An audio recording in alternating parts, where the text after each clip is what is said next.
Hello again, folks. This is a Victory News radio broadcast. That's VNR. The date is August 24th of 2011, and I'm your host, Marlo Jones.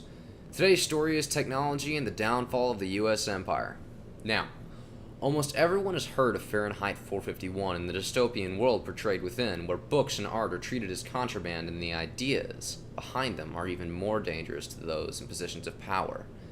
The civilization lost all capacity to empathize, lost their humanity. The culture was ruled by psychological domination through endless advertisements and electronic stimulus.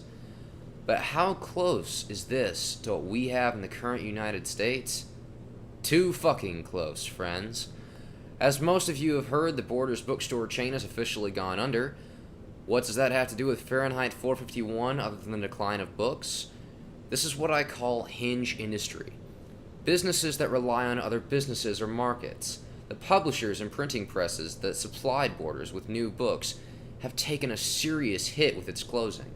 This butterfly affects on a widespread scale economically. The people who worked at Borders are now out of a job. The printing facilities will have massive layoffs if they don't go out of business as well. The publishers don't have as widespread a market anymore, thus causing layoffs within their companies. What put Borders out of business and consequentially endangered these companies? The Kindles and e-readers. The technology to simply download and read on the go without ever having to carry a bulky, heavy book is attractive to literature enthusiasts. The same way Netflix and Hulu and Crackle were more attractive than Blockbuster Video, sending them out of businesses and all companies like them.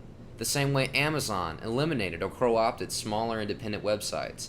The same way iTunes and the advent of digital musical media put record stores out of business.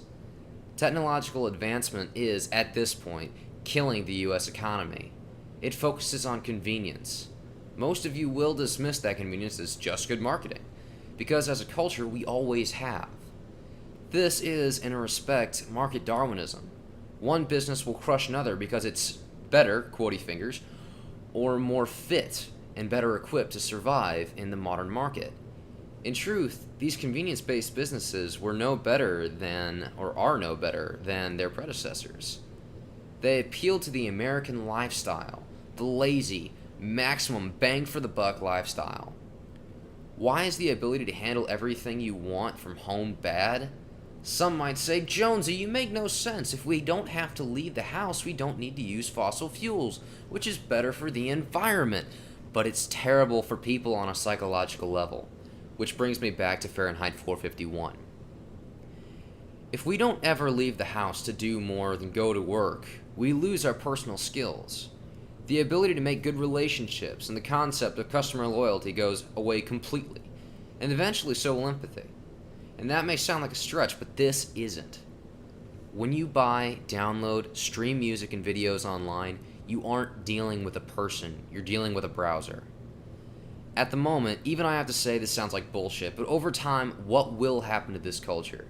What will happen with technology that we constantly and consistently lean on and look to as our savior?